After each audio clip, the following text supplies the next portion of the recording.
ABS এর কাছ থেকে কত লক্ষ টাকা সব আমার কাছে লিখে দিয়ে গেছে। ওই বেআইনি তিনতলা বাড়ি পারমিশন নাওনি, অনেকের বাড়ি ভাঙচুর করেছ। আমাদের দীপেন দাসের বাড়ি, আমাদের এখানে জয়ন্ত তার বাড়ি, ঝন্টুর বাড়ি, দেবাশিসের বাড়ি, আরো অনেকের বাড়ি, অজয় নস্করের বাড়ি, সঞ্জিত গায়নের বাড়ি, কাস্টমারে পার্টি অফিস ঘুরিয়ে দিয়েছ তোমরাই। এখান থেকে কয়জন গিয়েছিল? তুমি, তোমার ছেলে, আর একটা প্রেমচাঁদ, আর একটা হচ্ছে আকাশ। গলায় পা তুলতে ওই টাকা আদায় করে আমরা মানুষকে দিও।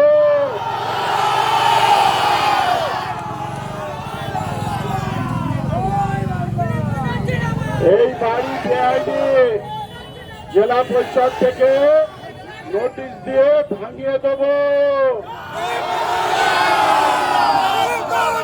অনন্তপুরের মোস্তান অভিজিৎ নস্কর, তার বাড়ির থেকে নাকি আমি খেয়ে দিয়ে মানুষের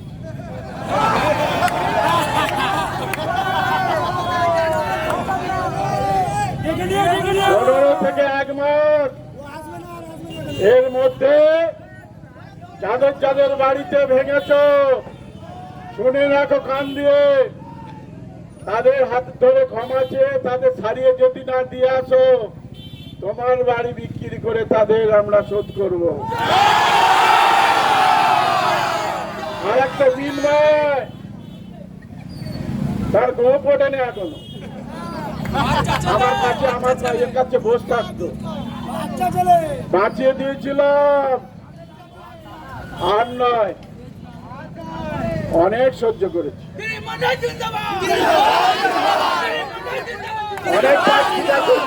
অনেক সংযম রেখেছি আমরা।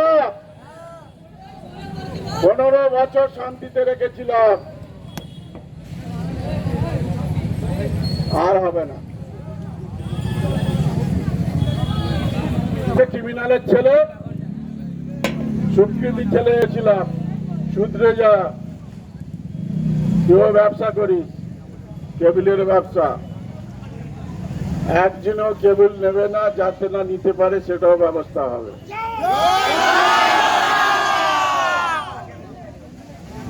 আর কটা গিয়েছে, কত কোথায় যায় না নাকি। আর একটা সম্রাট বলে কি আছে ওদিকে, ওগুলো স্যালেন্ডার করে ফেলে।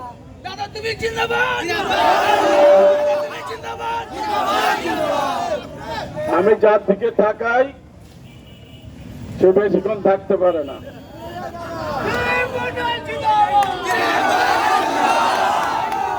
যাকে হুঁশিয়ারি দিই সময় পায় না।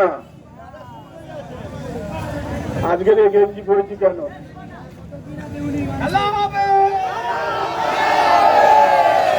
কম করেছি,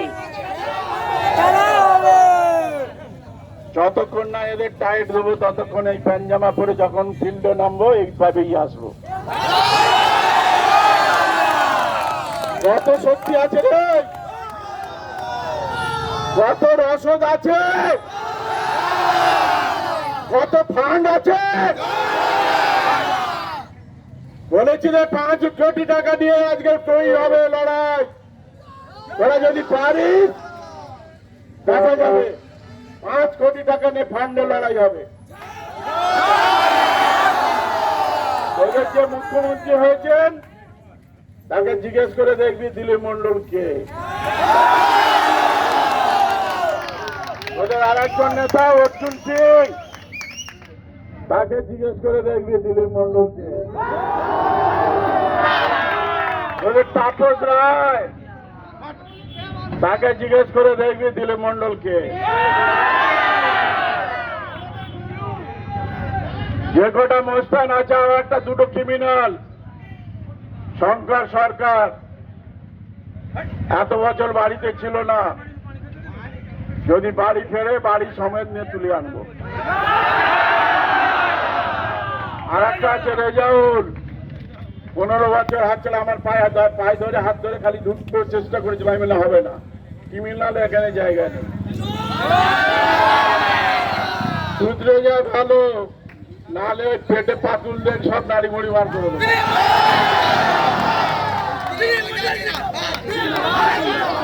ক্রিমিনালদের সাহায্য করে তবে আমি শান্তি ফিরিয়ে এনেছিলাম বিষ্ণুপুর।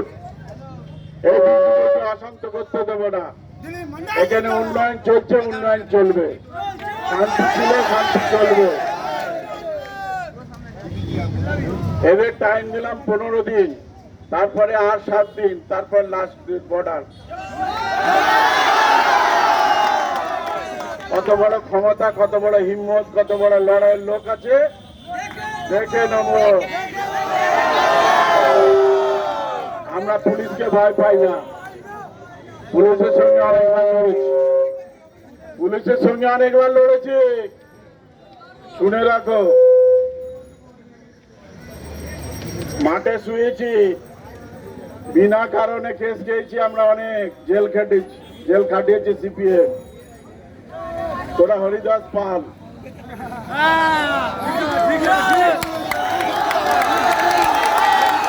আজকে বলে গেলাম শুধু, আজকে শুধু বলে গেলাম, এরপরে আর কোনো কথা হবে না। যারা আমাদের পায়ে পায়ে হাত মিলিয়ে আমাদের আজদূর আপনারা এসছেন, আমি সবার কাছে কৃতজ্ঞতা জানাচ্ছি। কেউ উত্তেজিত হবেন না, কেউ সবার সম্মান, প্রতিটা পার্টির যে ব্যানার আছে, অফিস আছে, আমি সম্মান জানাই, কোনোদিন আমি ক্ষতি করিনি, কোনোদিন বলতে পারবে না। সিপিএম, তৃণমূল, কংগ্রেস, বিজেপি, কোনো দল বলতে পারবে না। আজকে সেই আমার পার্টি অফিস ভেঙেছে, পার্টি আমার অন্য কারো আমার বাড়ি ভাঙলে আমি কিছু বলতাম না। পার্টি অফিস যারা ভেঙেছে তাদের রেহাই নেই, বলে দিচ্ছি অনেক জায়গায়। যারা ভেঙেছে, টিনের ছিল, তাদের মাধ্যমে ওটা ছাদ ফেলে দিতে হবে, গাঁথনি করে দিতে হবে,